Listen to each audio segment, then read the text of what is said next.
Alhamdulillah nahmaduhu wa nasta'inuhu wa nastaghfiruhu wa nu'minu bihi wa natawakkalu alayhi wa na'udzu billahi min shururi anfusina wa min sayyiati a'malina. من يهده الله فلا مضل له ومن يضلل فلا هادي له وأشهد أن لا إله إلا الله وحده لا شريك له وأشهد أن محمدا عبده ورسوله. أما بعد فإن خير الحديث كتاب الله وخير الهدي هدي محمد صلى الله عليه وسلم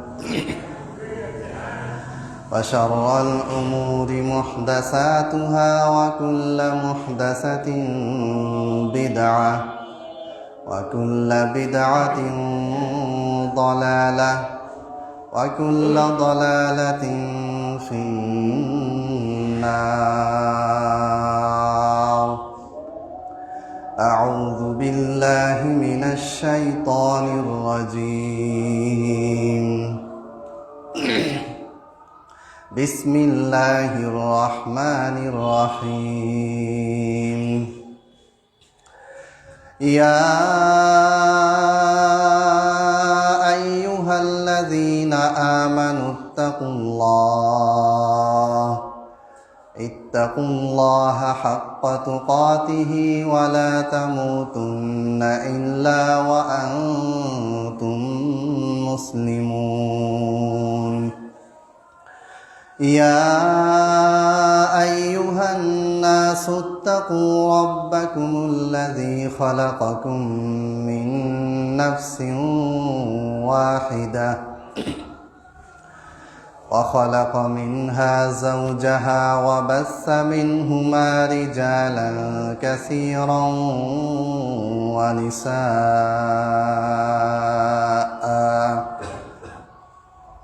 واتقوا الله الذي تساءلون به والأرحام إن الله كان عليكم رقيبا. يا أيها الذين آمنوا اتقوا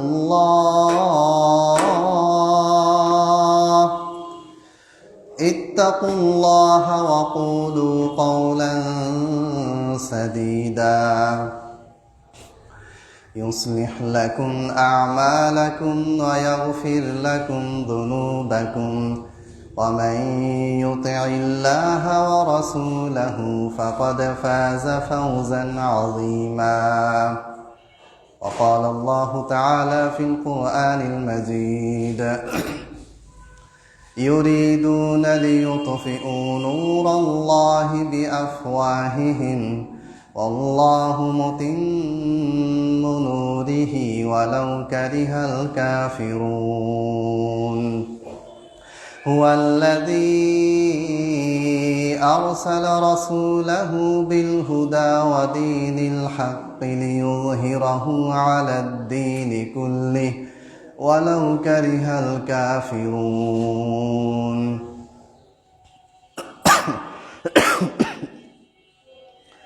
সমস্ত প্রশংসা মহান আল্লাহ রাব্বুল আলামিনের জন্য। লাখো কোটি দরুদ ও সালাম বর্ষিত হোক সর্বশেষ নবী, সর্বশেষ রাসূল, সর্বশ্রেষ্ঠ মাখলুক, সর্বশ্রেষ্ঠ মানব, সর্বশ্রেষ্ঠ হেদায়েতের পথ প্রদর্শনকারী বিশ্বনবী মুহাম্মদ সাল্লাল্লাহু আলাইহি ওয়াসাল্লামের উপর অসংখ্য অগণিত দরুদ ও সালাম বর্ষিত হোক সাল্লাল্লাহু আলাইহি ওয়াসাল্লাম। সম্মানিত উপস্থিতি, আজকে আমি গতানুগতিক ধারার বাইরে গিয়ে কিছু ইম্পর্টেন্ট বিষয় আপনাদের সামনে আলোচনা করব। আপনারা জানেন যে গোটা পৃথিবীতেই যেখানেই যান না কেন, আপনি প্যালেস্টাইনে যান, মুসলমানদের উপর হামলা হচ্ছে, তাদেরকে মেরে ফেলা হচ্ছে, মিডিয়া উল্টা আরও মুসলমানদেরকে সন্ত্রাসী বলতেছে। যারা মুসলমানদেরকে মারতেছে তাদেরই মিডিয়া আবার প্রচার করতেছে যে যাদেরকে মারা হচ্ছে এরা হচ্ছে সন্ত্রাসী। আপনি দেখেন রিসেন্টলি সুদানে কি হয়েছে, সুদানে মুসলমানদের ভিতরে গৃহযুদ্ধ লাগিয়ে দেওয়া হয়েছে। মুসলমান মারামারি করতেছে আর বলা হচ্ছে যে এরা উভয় পক্ষ হচ্ছে সন্ত্রাসী, উভয় পক্ষ হচ্ছে দেশদ্রোহী। কাজটা কেউ করে দিয়েছে? আমেরিকা, ইসরায়েল, ফ্রান্স, ব্রিটেন, তারা মিলে কাজটা করাচ্ছে। আপনি যদি আরাকানে দেখেন, সেখান থেকে মুসলমানদেরকে মেরে একেবারে তাদের নাগরিকত্ব 1985 সালে পুরো মায়ানমারের যতগুলি সম্প্রদায় ছিল, উপজাতি ছিল, যত দল ছিল, যত গোষ্ঠী ছিল, সবাইকে নাগরিকত্ব দেওয়া হয়েছে। আর পূর্ব থেকে আসা আরাকান রাজ্য, যেটা মুসলমানদের সাম্রাজ্য ছিল, সেখানে 1985 সালে নতুন আইন করে যারা আগে থেকেই ছিল, আদিবাসীদের আগে থেকেও যাদের অবস্থান ছিল, সেই মুসলমান রোহিঙ্গাদেরকে কি করা হলো, তাদের নাগরিকত্বকে বাতিল করে তাদেরকে তখন থেকে নিয়ে এখন পর্যন্ত এই আরাকান থেকে দিনের পর দিন তাদেরকে মেরে কচুকাটা করে বের করে দেওয়া হচ্ছে। আপনি ইরাকে যান, 2003 সালে কি হলো, ইরাকে কি আছে, রাসায়নিক মারণাস্ত্র আছে। যে ইরাক রাসায়নিক এই মারণাস্ত্র দিয়ে গোটা বিশ্বের মুসলমানদেরকে মেরে ফেলবে, হিন্দুদেরকে মেরে ফেলবে, খ্রিস্টানদেরকে মেরে ফেলবে, গোটা বিশ্বের জন্য ইরাক হচ্ছে হুমকি। এই যুক্তি দিয়ে কি করা হলো, ইরাকে বোমা হামলা করা হলো, জাতিসংঘ থেকেও কোনো রকম কোনো বাধা দেওয়া হলো না। এক পর্যায়ে 2006 সালে সাদ্দাম হোসেনকে ফাঁসি দেওয়া হলো। কারণ কি? কারণ হচ্ছে যে মুসলিম বিশ্বকে যেভাবেই হোক, ইসলামকে যেভাবেই হোক কি করতে হবে, এই পৃথিবীর বুক থেকে নিশ্চিহ্ন করে দিতে হবে। এই নিশ্চিহ্ন করার কাজটা তারা দুইভাবে করে আসছে। একটা হচ্ছে ডাইরেক্ট হামলা, আর আরেকটা হচ্ছে বুদ্ধি দিয়ে, জ্ঞান দিয়ে। বুদ্ধি জ্ঞান কি দিয়ে? আমি আজকে এই কিশোরগঞ্জে এসেছি, নীলফামারী জেলাতে কয়টা গির্জা আছে তোমার বলতে পারবেন? নীলফামারী জেলাতে বর্তমানে 115টারও বেশি গির্জা আছে। যারা গির্জা তৈরি করে তারা কখন আসে, কখন কোন জায়গায় কিভাবে জমি নিচ্ছে, মুসলমানদের জমি নিয়ে সেখানে গির্জা বানিয়ে মুসলমানদেরকে দিয়ে সেই গির্জা চালাচ্ছে, মুসলমানদেরকে দিয়েই তাদেরকে দিয়ে তারা বিভিন্ন অনুদান পাঠাচ্ছে, মুসলমানদেরকে দিয়েই খ্রিস্টান ধর্মের যে কিতাব যেটাকে তারা বাইবেল বলে, এই বাইবেলটাকে তারা গোটা বাংলাদেশে প্রচার করতেছে। আপনি আমি তো জানিয়ে না, আপনার আমার কোনো খবর নেই। শুধু কিশোরগঞ্জে 12টা গির্জা আছে। এটা হচ্ছে 2017 সালের পরিসংখ্যান, অর্থাৎ 2017 সালের পরিসংখ্যান অনুযায়ী যেই তথ্য আমি পেয়েছি সেটা হচ্ছে এই স্রেফ এই কিশোরগঞ্জে, যেখানে আজকে আমরা দাঁড়িয়ে আছি, বসে আছি, এই কিশোরগঞ্জে গির্জা আছে হলো 12টা। সৈয়দপুরে যেখানে আমার বাসা সেখানে গির্জা আছে 4টা। এবং যখন ব্রিটিশরা যখন শাসন করছিল তখন এই পুরো পূর্ব যে বঙ্গ, পশ্চিমবঙ্গ, কুচবিহার, আসাম, এই পাশে বাংলাদেশ, এই পুরো জায়গায় 4টা সিটি শহর ছিল। 4টা সিটি শহরে একটা হলো সৈয়দপুর, একটা ঢাকা, একটা খুলনা, একটা চট্টগ্রাম। এই 4টা সিটি শহরের ভিতরে তারা 4টা জায়গাতে বড় বড় গির্জা প্রথমে স্থাপন করেছে। সৈয়দপুরে যে গির্জাটা 1886 সালে তারা প্রতিষ্ঠিত করেছে, এটা হচ্ছে রোমান ক্যাথলিক গির্জা। এই গির্জার কাজ কি আপনি চোখে দেখতে পাবেন না। তার পাশে আরেকটা গির্জা আছে, আমি ছোটবেলা থেকেই এই গির্জার পাশেই বড় হয়েছি, কিন্তু তারা কি কাজ করে আমরা কোথাও জানি না। এবং সৈয়দপুরে, কিশোরগঞ্জে যেখানে যান না কেন দেখবেন যে অসংখ্য খ্রিস্টান মিশনারিদের স্কুল তৈরি হয়েছে। এই স্কুলগুলোতে কারা যায়? আপনার আমার বাচ্চা যায়। তাহলে বুঝেন কিভাবে আমরা ব্রেইন ওয়াশড হয়ে আছি। মাশাআল্লাহ, মসজিদের অভাব বাংলাদেশে নাই, কোরআনের অভাব নাই, হাদিসের অভাব নাই, বড় বড় কিতাব অনুবাদ হচ্ছে, আলেম ওলামারা কাজ করে যাচ্ছে, জনগণ বইও পড়তেছে, নামাজও পড়তেছে। কিন্তু আবার জনগণের ভিতর থেকে লাখ লাখ পরিবার, লাখ লাখ মানুষ না, মুসলমানদের ভিতরে আমাদের ভিতর থেকেই লাখ লাখ মুসলমান খ্রিস্টান হয়ে গেছে আমরা জানি না। আমরা জানি কিছু মাসলা মাসাইল ওগুলো নিয়ে বর্ণনা করতেছি, ওগুলো আলোচনা করতেছি, জনগণ ওগুলি শুনে শুনে মুখস্থ করে অভ্যস্ত, বক্তাও আসে ওইটাই মাসলা বলে, জনগণ ওইটাই বুঝে, কিন্তু কাফের হয়ে যাচ্ছে মানুষ, মুসলমান থেকে মুরতাদ হয়ে যাচ্ছে। এই মাসলা বর্ণনা করার সময়ও আমাদের নাই, জনগণও শোনার ইচ্ছা নাই, এদিকে কাফেরের সঙ্গে বাড়তে আছে। আর যদি দেখি যে কোনো একজন মানুষ মুসলমান হয়েছে হিন্দু থেকে বা খ্রিস্টান থেকে বা নাস্তিক থেকে, ওটা একেবারে বাপরে বাপ, পৃথিবীতে ইসলাম শ্রেষ্ঠ ধর্ম, মুসলমানের সংখ্যা বাড়তেছে, একটা মুসলমান বাড়তেছে, 10টা মুসলমান কমতেছে। আপনি অনলাইনে যান, আল্লাহকে গালি দেওয়ার মতন ছেলে পেলে অভাব এখন নেই। কোটি কোটি ছেলে পেলে আজ থেকে 10 বছর আগেও যা দেখা যায়নি, 5 বছর আগেও যা দেখা যায় নাই, আপনি দেখেন যে হাজার হাজার লক্ষ লক্ষ কোটি কোটি মুসলমান ঘরের ছেলে মেয়ে তারা আল্লাহকে গালি দেয়, তারা মোহাম্মদ সাল্লাল্লাহু আলাইহি ওয়াসাল্লামের চরিত্র নিয়ে কথা বলে, তারা আয়েশা, খাদিজা, উম্মাহাতুল মুমিনিনদেরকে নিয়ে কথা বলে। কাদের সন্তান? আপনার আমার সন্তান। এখন আমি আপনাদের কাছে প্রশ্ন রাখতে চাই যে অমুকের বাড়ির অমুকের ছেলে সে খারাপ হয়ে গেছে, মুরতাদ হয়ে গেছে, কাফের হয়ে গেছে, তো কালকে আপনার আমার সন্তান হবে না তার কোনো গ্যারান্টি আছে? কোনো গ্যারান্টি নেই। তাহলে এইটা হচ্ছে বুদ্ধিবৃত্তিক লড়াই। একটা হচ্ছে যে ক্ষমতা দিয়ে মিডিয়ার মাধ্যমে মুসলমানকে সন্ত্রাসী বানানো হচ্ছে, এরপরে মুসলমানদের দেশগুলি ধ্বংস করা হচ্ছে, মুসলমানদেরকে মারা হচ্ছে, ছোট ছোট শিশুদেরকে মারা হচ্ছে। আর তালমুদ থেকে, ওল্ড টেস্টামেন্ট থেকে ওদের যারা বড় বড় তাদের পাদ্রী, তারা বলতেছে যে মুসলমানদেরকে মারলে কি হবে, নেকি পাবা, মারো বেশি করে। ওরাই আবার মিডিয়া দিয়ে বুঝাচ্ছে যে যাদেরকে মারা হচ্ছে এরা হচ্ছে সন্ত্রাসী। কি সন্ত্রাসী? যুক্তি কি? যুক্তি হচ্ছে, একটা যুক্তি দেখায় কিভাবে তারা কাজ করে। সেটা হচ্ছে যে ঈসা আলাইহিস সালামের জন্ম হচ্ছে বাইতুল মুকাদ্দাসে, ফিলিস্তিনে। এর আগে মুসা আলাইহিস সালামের জন্ম কোথায় ছিল? বাইতুল মুকাদ্দাসে, ফিলিস্তিনে। এবং মুসা আলাইহিস সালাম যেই বনি ইসরায়েলের নবী, এই বনি ইসরায়েল শুরু হয়েছে ইয়াকুব আলাইহিস সালাম থেকে। আর ইয়াকুব আলাইহিস সালামের অপর নাম হচ্ছে ইসরায়েল, ইসরায়েলের বংশধর হচ্ছে বনি ইসরায়েল।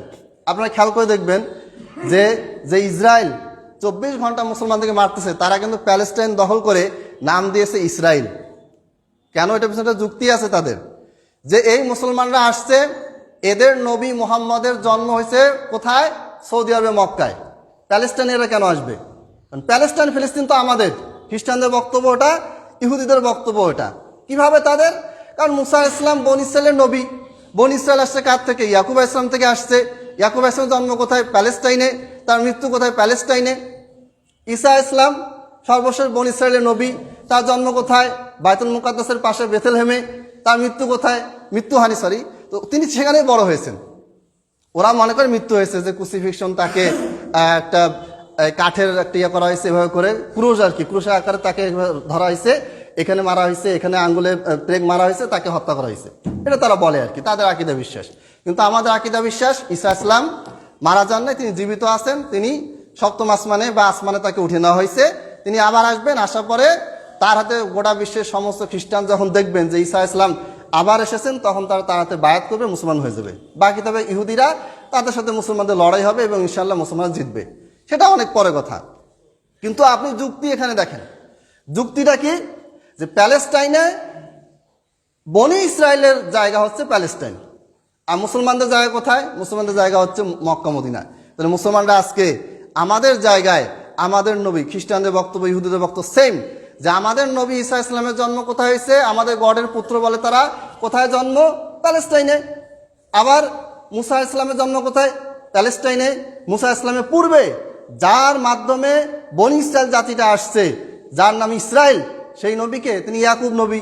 এই ইয়াকুব নবীর জন্ম কোথায়? প্যালেস্টাইনে। তার মৃত্যু কোথায়? প্যালেস্টাইনে। তাহলে মুসলমান কোত্থেকে আসলো? এখন মারো মুসলমানদেরকে, এরা বাইরে থেকে অবৈধভাবে ঢুকেছে, এদেরকে মারো, বের করে দাও। যুক্তি। আপনি যুক্তি কি জবাব দিবেন? পুরো মিডিয়া এইভাবে করে দলিল দিয়ে, কোরআন থেকে হাদিস দিয়ে দলিল দিয়ে মুসলমানদেরকে সন্ত্রাসী বানিয়েছে এবং তাদেরকে মারতেছে। আপনার আমার কি এগুলো বুঝার বা শোনার টাইম আছে? টাইম নেই তো। আপনার আমার কি টাইম আছে? ওই 2-1টা মাসলা নিয়ে ইখতিলাফ হয়েছে, ওটা নিয়ে ঝগড়া মারামারি করতে করতে লাইফ শেষ। ইখতিলাফ আছে, কেউ মোনাজাত করে, কেউ কেউ করে না, কেউ নাভি নিচে হাত বাঁধে, কেউ বুকে হাত বাঁধে, কেউ জোরে আমিন বলে, কেউ আস্তে আমিন বলে। এই ধরনের ইখতিলাফ আমাদের ভিতরে আছে, থাকবে, এটা কোনো আহামরি কোনো বিষয় না। কিন্তু ওই ইখতিলাফকে কেন্দ্র করেই সারাটা জীবন আপনার আমার জ্ঞান, সময়, শক্তি ব্যয় হয়ে গেল। ফায়দা কি হচ্ছে? ফায়দা এটাই হচ্ছে যে মুসলমানদের ঘরের সন্তান আস্তে আস্তে তারা খ্রিস্টান হয়ে যাচ্ছে, তারা আহলে কোরআন হাদিস অস্বীকারী গ্রুপে বিভক্ত হয়ে যাচ্ছে, এরা কাদিয়ানি হয়ে যাচ্ছে, এরা বিভিন্ন গ্রুপে ভাগ হয়ে যাচ্ছে, একবারে যারা মুসলমান গ্রুপ নয়, একেবারে কাফের অমুসলিম আলাদা একটা গ্রুপ। কাদিয়ানিদের কারা সাপোর্ট দিচ্ছে?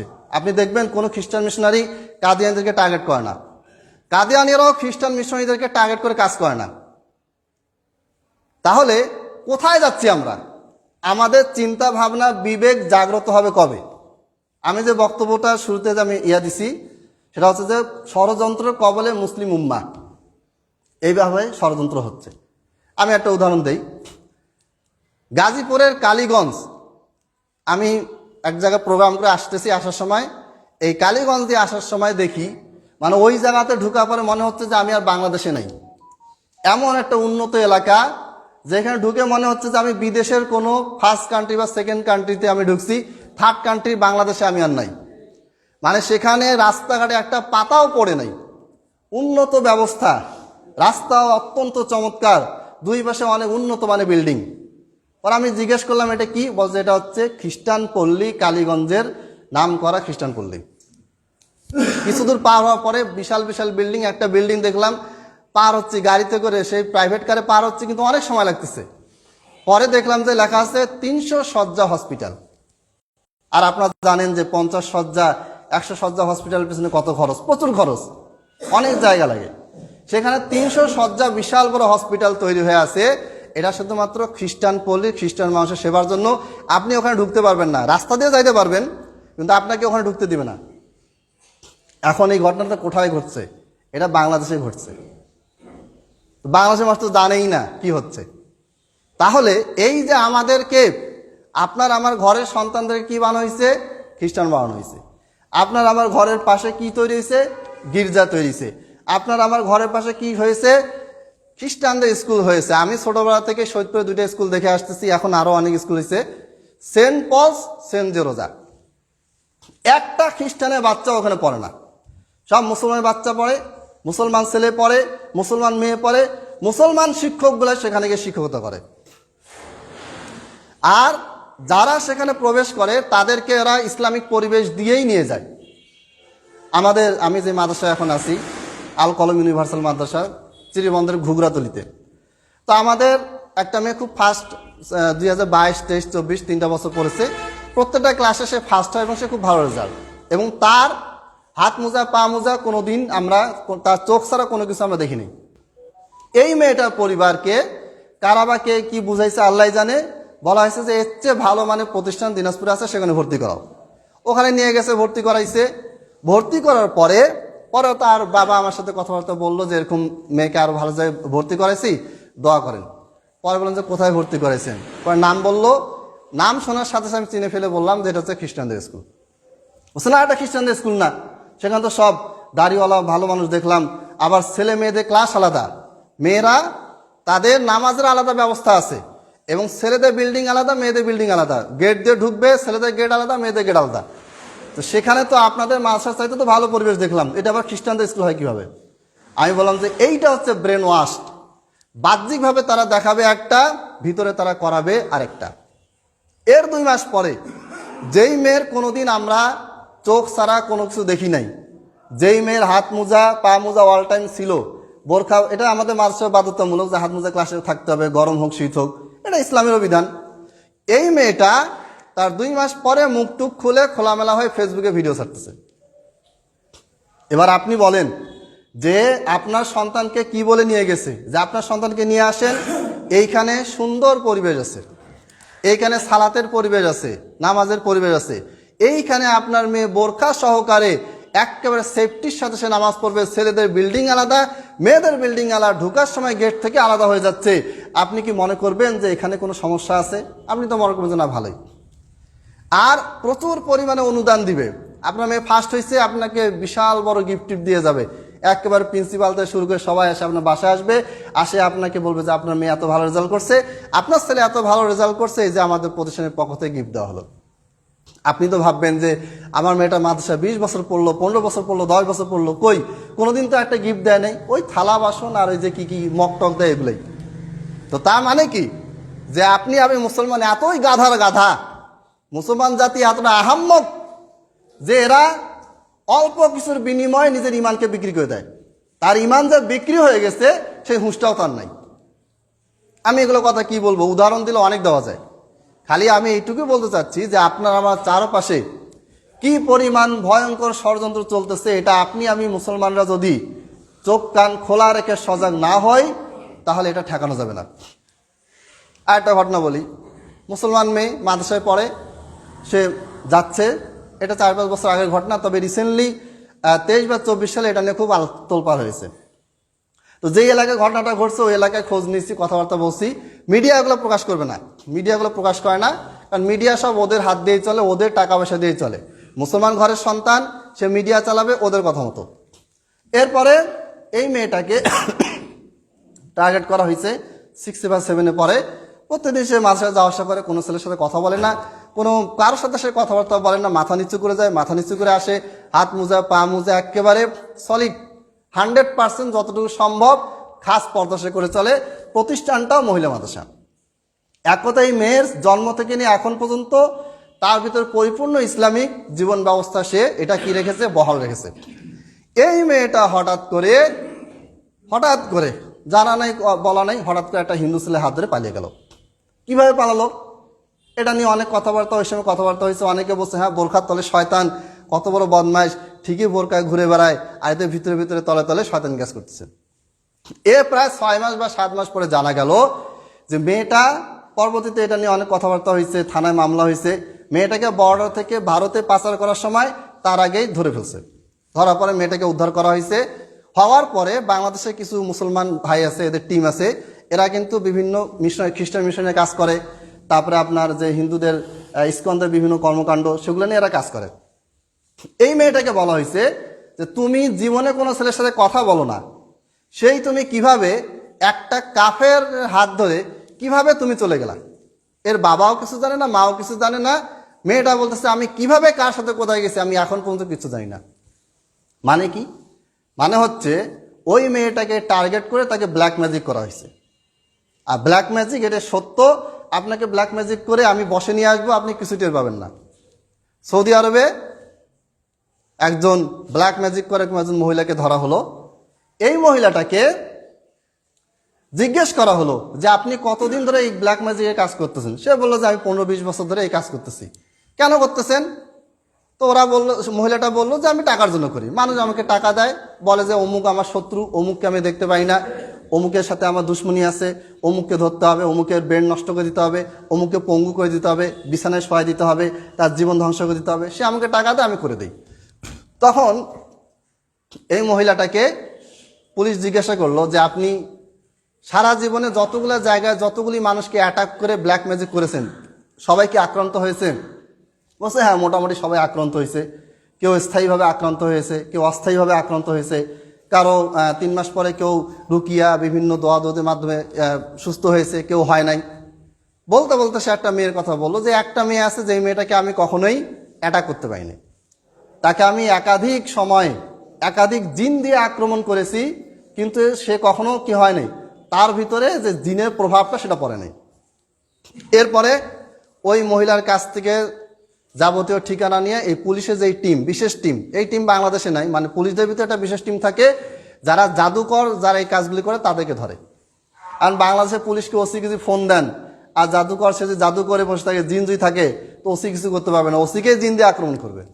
এখানে বিশেষ টিম লাগবে যারা নিজেরাই রুকিয়াতে এক্সপার্ট। রুকিয়া মানে কোরআন এবং হাদিসে আয়াত দিয়ে ঝাড়ফুঁক করা, এগুলি কাজে যারা এক্সপার্ট তাদেরকে বলে রাকি, আর এই কাজগুলিকে বলা হয় রুকিয়া। তো এইরকম বিশেষ পুলিশের টিম আছে। এই ব্যক্তিরা পরে কি করলো, ওই জাদুকর মহিলার কথা শুনে ওই মেয়েটার কাছে গেল, গিয়ে বলল যে আপনাকে কি কখনো কেউ ব্ল্যাক ম্যাজিক বা কালো জাদু করেছিল? মেয়েটা বলছে না, আমি তো এরকম কিছু দেখি নাই।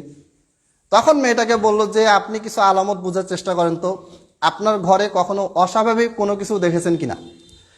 মেয়েটা বলল যে হ্যাঁ মাঝে মধ্যে দেখছি যে হঠাৎ করে জানলা থেকে খুব দ্রুত একটা বাতাস আসলো, এই জানলা দিয়ে বের হয়ে গেল, অথচ ওই পাশেও বাতাস নেই, এই পাশেও বাতাস নেই, হঠাৎ করে বাতাস আসলো, বের হয়ে চলে গেল। এরপরে দেখা গেল যে কি যেন এক ধরনের কালো, মানে কেমন কালো কালারের একটা পাখি আসলো একদল ঝাঁক হয়ে উড়ে আসে, ঘরের ভিতরে উড়াউড়ি করলো, তারপরে গায়েব হয়ে গেল।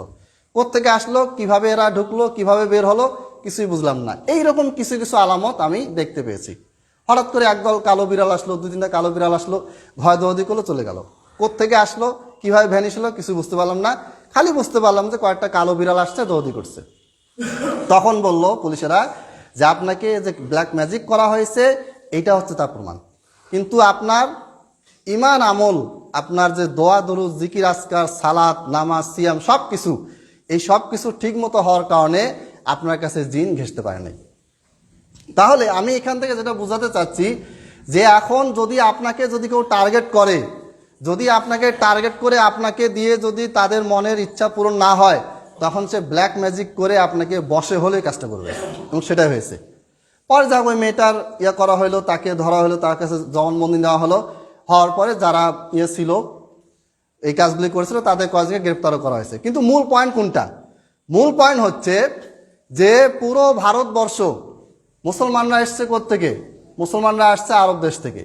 সাহাবীরা এসেছেন, তাবেঈরা এসেছেন, তারা এসে এই দেশে ইসলাম প্রচার করেছেন। পরবর্তীতে আলেম ওলামারা এসেছেন, তারা এসে ইসলাম প্রচারের মাধ্যমে কি করেছে?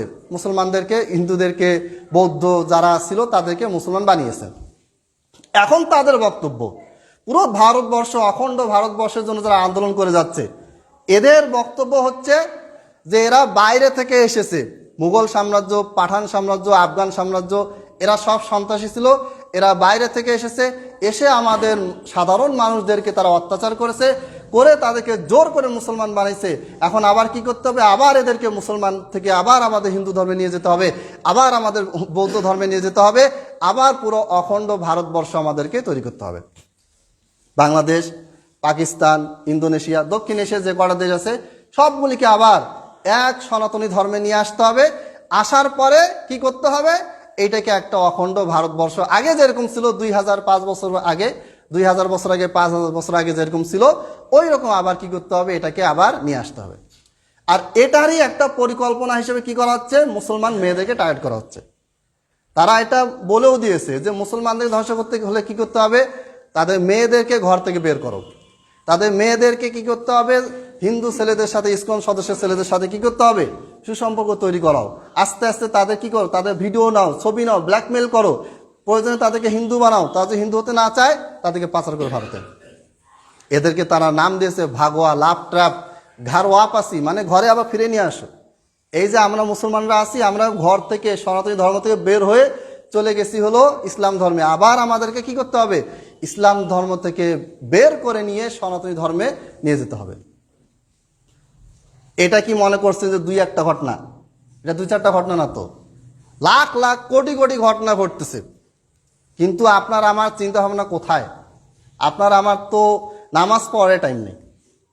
এখন মসজিদ তো মাশাআল্লাহ চারিপাশে বড় বড় মসজিদ, মাদ্রাসা সবকিছু হয়েছে, কিন্তু নামাজের জন্য সবাইকে ডাকে, আজান দেওয়া হয়, তখন মানুষ ভাবে যে আরো 10 মিনিট আছে, 15 মিনিট আছে, পরে যাই। নামাজ শুরু হয়েছে, না না ইমাম সাহেব তো নামাজ লম্বা করবে, যা একটু পরে যাই। যদি যায় দেখা যায় জামাত শেষ, কিছু মুসল্লি আসি বলে যে ইমাম সাহেব আপনি প্রথম রাকাতটা একটু লম্বা করতেন, আর একটু লম্বা করতেন, আমরা অনেক দূর থেকে আসি, বিভিন্ন কাজে থাকি, আসে জামাতটা পাই। ভাই প্রথমে আজান দেওয়া হয়েছে, এই আজানটা কার পক্ষ থেকে? আল্লাহর পক্ষ থেকে। রাসূলুল্লাহ সাল্লাল্লাহু আলাইহি ওয়াসাল্লামের শেখানো আজান, এটা তো মানুষের ডাক না যে আমি আপনাকে ফোন দিয়ে ডাকলাম যে ভাই আসেন নামাজ পড়েন। বিষয়টা তো এরকম না। যেখানে আল্লাহ তাআলা আপনাকে ডাকতেছে আসো, ইযা নুদিয়া লিস-সালাতি মিন ইয়াউমিল জুমআহ ফাসআউ ইলা যিকরিল্লাহি ওয়া যারুল বাই। জুমার দিনে কথা বলা হয়েছে, অন্যান্য দিনে কথা বলা হয়েছে, 5 ওয়াক্ত 5 বার আপনাকে কোথায় ডাকা হচ্ছে? আল্লাহর পথে ডাকা হচ্ছে। এই যে ডাকা হচ্ছে আজান, এটার মর্ম তো আমরা এখনো বুঝতে পারিনি। সালাতে আমরা দাঁড়াচ্ছি, সালাতে আমরা কি করি? বান্দা যখন সালাতে দাঁড়ায় ফা ইন্নাহু ইউনাজি রব্বা, সে তার রবের সাথে গোপনে কি করে? কথা বলে। অর্থাৎ আমি যখন সালাতে দাঁড়াইছি তখন আমি কার সাথে কথা বলতেছি? তখন আমি কথা বলতেছি আল্লাহর সাথে। কি কথা বলতেছি জানি না। ধরেন একটা চাইনিজ লোক আসলো, বা একটা জাপানিজ লোক আসলো, বা এমন একটা মানে ভাষাভাষী লোক আসলো যার কোনো কথা আপনিও বুঝেন না, আমিও বুঝি না। এখন ওই লোকটার সাথে আমি কথা বলতেছি, সে চাইনিজে কথাবার্তা বলতেছে, আমি বুঝতেছি না, আমি বাংলায় কথা বলি, সে বোঝে না। তাহলে এই লোকটা যদি আমাকে কোনো ভালো পরামর্শ দেয়, কোনো দিক নির্দেশনা দেয়, কোনো পরামর্শ দেয়, তাহলে কি তার কথা আমি বুঝতে পারবো? পারবো না। ওই অবস্থা হয়েছে আপনার আমার। আমরা সালাতে দাঁড়াই, ভালো লাগে না, কি পড়তেছে, ইমাম সাহেব সূরা ফাতিহা পড়ছে, ইমামে যে সুর ভালো হয় তাহলে নামাজ ভালো লাগে, আর ইমামে যে সুর যদি ভালো না হয় ওই ইমাম পিছনে নামাজই পড়তে ভালো লাগে না, সুর নাই। কিন্তু আরব বিশ্বে দেখবেন, গোটা পৃথিবীতে যত প্রতিযোগিতা হয়, হিফজের প্রতিযোগিতা, ওরা জীবনও সুর দেখে কাউকে ফার্স্ট সেকেন্ড থার্ড নির্বাচন করে না। ওরা দেখে যে কার তেলাওয়াতে শুদ্ধ আছে, কার তেলাওয়াতে আসল মর্মটা ফুটে উঠতেছে, তেলাওয়াতের ভিতরে আল্লাহর বাণীটা ফুটে উঠতেছে। কিন্তু আমরা ওই পর্যায়ে যাব কবে বলেন? আমরা ওই পর্যায়ে যেতে পারতেছি না। আমরা আমাদের রবের ভাষা সূরা ফাতিহা যে ইমাম সাহেব পড়তেছে এইটাই আমরা আজ পর্যন্ত বুঝি না। না বুঝার কি কারণ? কোনো কারণ নেই, অলসতা গাফিলতি ছাড়া আর কোনো কারণ নেই। সব কিছু বুঝি, জমি মানে কোন দাগে আছে, পর্চা খতিয়ান আর কি কি, মানে সব বুঝি, কোন জিনিসটা বুঝি না। এটা 62 রেকর্ড না 72 রেকর্ড না কবেকার রেকর্ড না 9 রেকর্ড, RS রেকর্ড, BS কি, সব আমাদের মুখস্থ। এই সব কিছু আমরা বুঝি, কি বুঝি না? সূরা ফাতিহা বুঝি না। কেন বুঝি না? কারণ আগ্রহ নাই তো। আর যেই মুসলমান তার রবের বাণী শোনার আগ্রহ নাই, বুঝার আগ্রহ নাই, যেই মুসলমানের সালাতে দাঁড়ানোর আগ্রহ নাই, যেই মুসলমানকে ডেকে ডেকেও 5 বার আজান দিয়েও মসজিদে আনা যায় না, সেই মুসলমান তো অবশ্যই খ্রিস্টান মিশনারি বলেন, আর কাদিয়ানি বলেন, আর হাদিস অস্বীকারী গ্রুপ বলেন, আর ওই ইসকনের ভাগর ল্যাপটপের কথা বলেন, আর ওই সেকুলারিজমের কথা বলেন, যেখানে যান না কেন সে ধরা খাবেই এবং খেয়েছেও। আপনি দেখেন, বাংলাদেশের সংবিধানে 4টা মূলনীতি আছে, এটা কেউ বলতে পারবেন? আমার মনে হয় না বেশিরভাগ মানুষ বলতে পারবে, জানে না। বাংলাদেশের সংবিধানের 4টা মূলনীতির মধ্যে একটা হচ্ছে যে ডেমোক্রেসি, অর্থাৎ বাংলাদেশে যদি আপনাকে থাকতে হয় আপনাকে ডেমোক্রেসি মেনে থাকতে হবে। ডেমোক্রেসি কি জিনিস? ধরেন 100 জন মানুষ ঢাকা বিশ্ববিদ্যালয়ের একজন শিক্ষককে ভোট দিল যে এই লোকটাকে আমরা কি চাই, প্রেসিডেন্ট বা প্রধানমন্ত্রী বা এমপি হিসেবে চাই। 100 জন মানুষ, ঢাকা বিশ্ববিদ্যালয়ের 100 জন টিচার আরেকজন টিচারকে ভোট দিল, ঠিক আছে? এখন এই ঢাকা বিশ্ববিদ্যালয়ের টিচারদের ভোটের বিপরীতে 101 জন রিক্সাওয়ালা, ভ্যান চালক, আপনার আমার মতন আনপাবলিক, তারা আবার আরেকজন গাঁজাখোরকে ভোট দিল। ঢাকা বিশ্ববিদ্যালয়ের টিচার সে 100টা ভোট পাইছে, কে 100টা ভোট দিছে? ঢাকা ভার্সিটিরই 100টা ভোট দিছে, সেটা বুয়েটের হোক, ঢাকা ভার্সিটির হোক, একটা উচ্চ লেভেলের যারা দেশ বুঝে, রাজনীতি বুঝে, সব কিছু বুঝে, এরা ভোট দিল কাকে? ওই ঢাকা বিশ্ববিদ্যালয়ের ওই অধ্যাপককে। ভোট পাইছে কয়টা? 100টা। আর এলাকার কোন এক চাঁদাবাজ বা এলাকার কোন একজন নেতা, যার মানে না আছে জেনারেল শিক্ষা, না আছে ইসলাম শিক্ষা, সে জনপ্রিয়তার কারণে সে সাধারণ মানুষের কাছ থেকে 101টা ভোট পেল। কে জিতবে বলেন দেখি? যে 101টা পেয়েছে সে জিতবে, কারণ জনগণ তাকে বেশি ভোট দিয়েছে। অথচ আল্লাহ তাআলা কি বলেছেন? ওয়া ইন তুতি আকসারা মান ফিল আরদ ইউদিল্লুকা আন সাবিলিল্লাহ, যদি তুমি অধিকাংশ মানুষের আনুগত্য করো তাহলে তারা তোমাকে কি করবে? ইউদিল্লুকা আন সাবিলিল্লাহ, আল্লাহর রাস্তা থেকে বিভ্রান্ত করবে, পথভ্রষ্ট করবে। একটা গেল। 2 নাম্বার কি? সেকুলারিজম। সেকুলারিজম কি জিনিস আমরা বুঝিও না, জানিও না, সময় কম, অনেক কথা। সেকুলারিজম মানে হচ্ছে নো রিলিজিয়ান ইন এডুকেশন। শিক্ষায় কোনো ধর্ম থাকবে না, ধর্ম থাকবে ও তুমি ধর্ম মানো, মসজিদে নামাজ পড়ো, ওইখানে করো, ওখান থেকে বাইরে আসা যাবে না। মসজিদের বাইরে তুমি ধর্ম নিয়ে কোনো কথা বলবে না, মাদ্রাসা চলবে না। এডুকেশন থাকবে রিলিজিয়ান বহির্ভূত, ধর্ম বহির্ভূত থাকবে। এরপরে নো রিলিজিয়ান ইন পলিটিক্স, রাজনীতিতে কোনো ধর্ম চলবে না। এরপরে ইকোনমিক্সে কি থাকবে না? ধর্ম চলবে না। ধর্ম বলতে ইসলাম চলবে না, অন্যান্য ধর্মকে নিয়ে এত টেনশন নেই ওদের। অন্যান্য ধর্মের সব কিছুই আছে, সব কিছুই থাকবে, কোনো সমস্যা নাই, ইসলাম থাকবে না, এটা হচ্ছে মূল কথা। এইভাবে করে মূলনীতি বসানো হয়েছে। কমিউনিজম থাকবে। এরপরে ন্যাশনালিজম। ন্যাশনালিজম কি জিনিস? জাতীয়তাবাদ। দেখেন 1947 সালে কি হলো? ভারতের সাথে পাকিস্তান রাষ্ট্র আলাদা হয়ে গেল। পাকিস্তানের সাথে কারা ছিল? আমরা ছিলাম। পরে আমাদের ভিতরে পাকিস্তান এবং আমাদের ভিতরে লড়াই লাগিয়ে দেওয়া হলো বাংলা ভাষা নিয়ে। 1952 সালে বাংলা ভাষা নিয়ে আন্দোলন হয়েছে। এবার বলেন দেখি, বাংলা ভাষা আন্দোলনের মূল ভিত্তিটা কি? মূল ভিত্তিটা হচ্ছে ন্যাশনালিজম, জাতীয়তাবাদ। যে ওরা পাকিস্তানি মুসলমান, আমরা বাংলাদেশি মুসলমান। ওরা অ্যারাবিয়ান মুসলমান, আমরা বাঙালি মুসলমান। ওরা হচ্ছে আমেরিকান মুসলমান, আমরা হচ্ছি বাঙালি মুসলমান।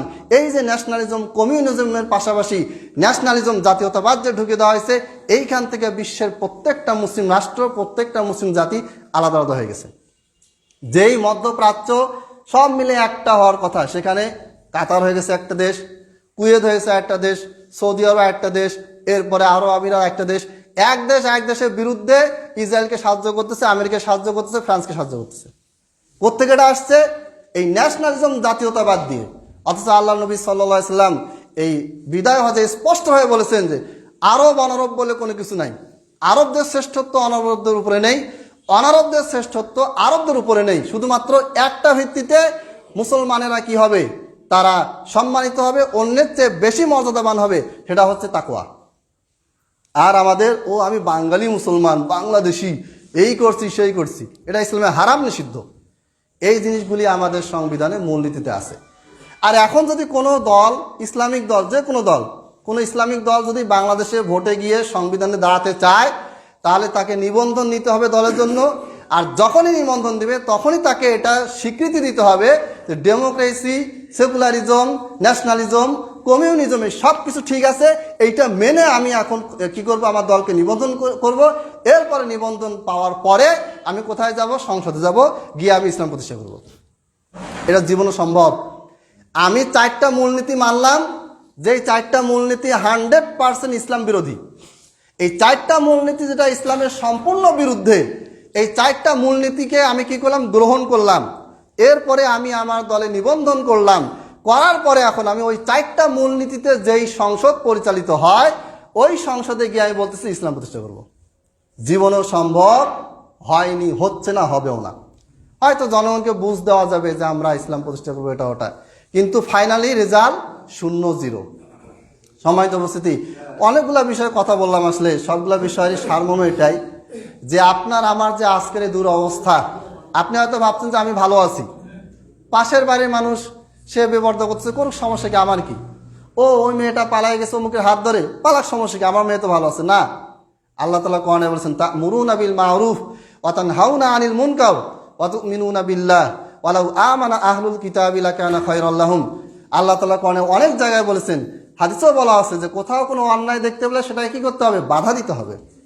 আপনার বাড়ির পাশের মানুষ সে নামাজ পড়তেছে না, বা সে সুদ খাচ্ছে বা ঘুষ খাচ্ছে, তাকে আপনি বাধা দেন। বাধা বলতে মারামারি না, বাধা বলতে সবসময় মারামারি না, তাকে বুঝান, তাকে আপনি ইসলামের দিকে নিয়ে আসার চেষ্টা করেন। যখন আমি প্রত্যেকটা মানুষের নিজ নিজ অবস্থান থেকে আরেকজন মুসলমান ভাইকে আমরা আগুন থেকে বাঁচানোর চেষ্টা করব, নিজে জাহান্নাম থেকে বাঁচবো, আমার প্রতিবেশীকেও বাঁচানোর চেষ্টা করব, নিজে জাহান্নাম থেকে বাঁচবো, আমার বন্ধুকেও বাঁচানোর চেষ্টা করব, নিজে জাহান্নাম থেকে বাঁচবো, আমার আশেপাশে যত মানুষ আছে তাদেরকেও আমি জাহান্নাম থেকে বাঁচানোর চেষ্টা করব। প্রত্যেকটা মুসলমান এইভাবে পরস্পরের প্রতি দরদ, ভালোবাসা, সম্বোধন তৈরি হবে। অন্যায়ের বিরুদ্ধে যখন একজোট হয়ে কথা বলবে এবং ন্যায়ের পক্ষে যখন একসাথে কথা বলবে, তখনই আপনার আমার দ্বারা ইসলামী খেলাফত প্রতিষ্ঠা হবে। এই ধরনের কোনো প্রোগ্রাম নাই, এই ধরনের কোনো আমল নাই, ইবাদত নাই। একদল রাস্তা নামে বলতেছে খেলাফত চাই, খেলাফত চাই। কি খেলাফত চাই? তো এই খেলাফত কে দিবে? আর তুমি খেলাফত চাচ্ছ কার কাছে? খেলাফত যে চাচ্ছ, কার কাছে চাচ্ছ? ইসলামী রাষ্ট্র কায়েম করব, কে কায়েম করে দিবে? কার মাধ্যমে কায়েম হবে? কার কাছে তুমি বলতেছো যে আমি ইসলামী রাষ্ট্র কায়েম করব? এখনো বাংলাদেশের অধিকাংশ মানুষ নামাজ পড়ে না, এদেরকে দিয়ে ইসলামী খেলাফত প্রতিষ্ঠা হবে? এখন মনে করেন আমি একটা মেডিকেল কলেজ করব, তো মেডিকেল কলেজে আমি 10 জন মেডিকেল টিচার নিলাম, 8 জনই মেডিকেলে বোঝে না, তো ওই মেডিকেল কলেজ চলবে নাকি? চলবে না। তো আমি যে জিনিসটা প্রতিষ্ঠা করব, ওই জিনিসটা প্রতিষ্ঠা করার পর ওটাকে ধরে রাখা যত ভিত্তি লাগবে, সেই ভিত্তিটা কোথায়? আমি যে একটা ইসলামী রাষ্ট্র কথা ঘোষণা দিচ্ছি যে ইসলামী রাষ্ট্র তৈরি করব, ইসলামী রাষ্ট্র চলবে যে মুসলমানদেরকে দিয়ে, সেই মুসলমানের ওই রকম ইমান কোথায়? সম্মানিত উপস্থিতি, অনেক কথা সংক্ষেপে বললাম। সর্বশেষ একটা আবেদন রাখি, সেটা হচ্ছে যে মসজিদে নির্মাণ কাজ চলতেছে, সকলে ইনশাল্লাহ দান করার চেষ্টা করবেন। এখানে সিমেন্ট বস্তা যা কিছু এটা দেওয়ার চেষ্টা করবেন। খ্রিস্টানদের গির্জা তৈরি হতে 1 মাসও লাগে না। একটা মসজিদ, আমি সৈয়দপুরে একটা মসজিদে খুতবা দেই, মাঝে মধ্যে সেখানে যাই, মানে ওটা আমার হাত দিয়ে হয়েছে আর কি। তো এই মসজিদে 4 বছর ধরে টিনের মসজিদ, এখনো টিনে আছে। মানে যে মানুষ যে দান করবে, মসজিদটাকে যে একটু উন্নত করবে, সেই ইচ্ছাটাই তাই নাই। মানুষের কাছে চাওয়া লাগে যে ভাই, আল্লাহর ঘর নির্মাণ করছি, দয়া করে একটু কিছু দান করে যাও। তো কেন ভাই? এই যে মসজিদে দান আপনি যদি করেন, আমি যদি করি, এটা কি আল্লাহর লাভ? আল্লাহকে বুঝুন, হে আল্লাহ দিছি 100 টাকা দান করছি, আমাদের ভাবটা এরকম। কিন্তু বিষয়টা হচ্ছে যে আমরা দান করব,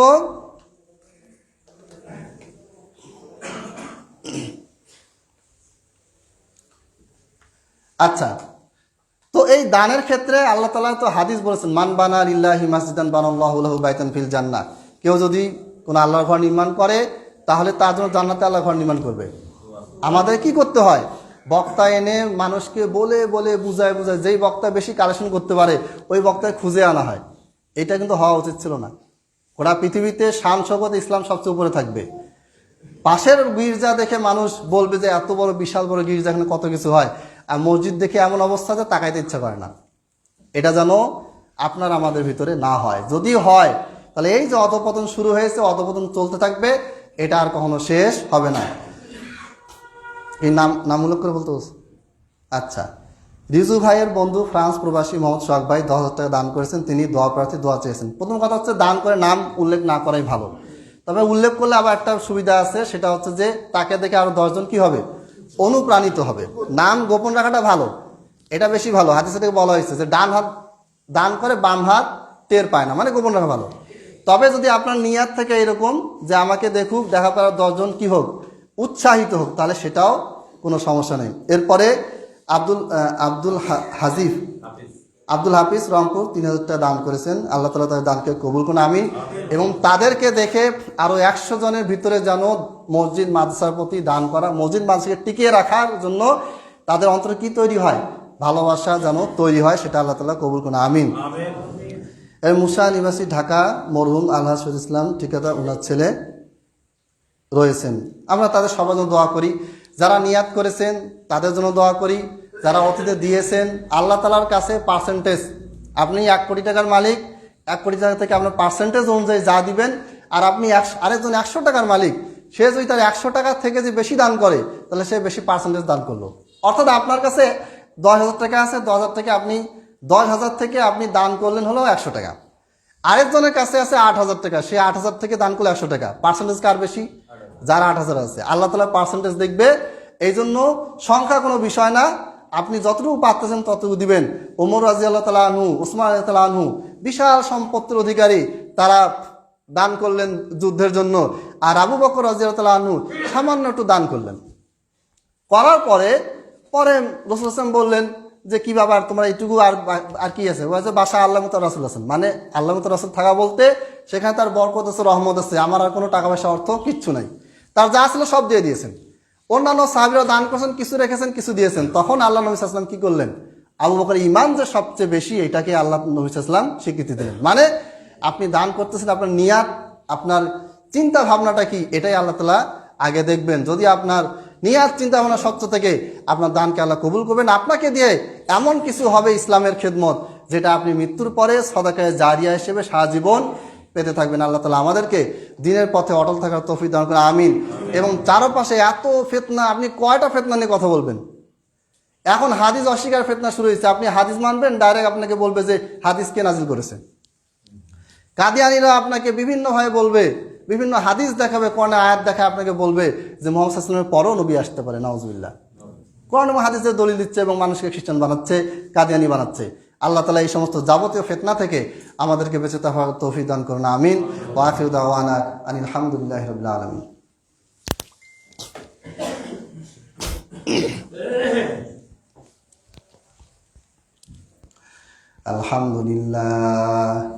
আলহামদুলিল্লাহ নাহমাদুহু ওয়া নাস্তাঈনুহু ওয়া নাস্তাগফিরুহু ওয়া নু'মিনু বিহি ওয়া নাতাওয়াক্কালু আলাইহি ওয়া নাউযু বিল্লাহি মিন শুরুরি আনফুসিনা ওয়া মিন সাইয়্যিআতি আ'মালিনা মান ইয়াহদিহিল্লাহু ফালা মুদিল্লা লাহু ওয়া মান ইউদ্লিল ফালা হাদিয়া লাহু وأشهد أن لا إله إلا الله وحده لا شريك له وأشهد أن محمدا عبده ورسوله اللهم صل على محمد وعلى آل محمد كما صليت على إبراهيم وعلى آل إبراهيم إنك حميد مجيد اللهم بارك على محمد وعلى آل محمد كما باركت على إبراهيم وعلى آل إبراهيم إنك حميد مجيد ربنا آتنا في الدنيا حسنة وفي الآخرة حسنة وقنا عذاب النار ربنا ظلمنا أنفسنا وإن لم تغفر لنا وترحمنا لنكونن من الخاسرين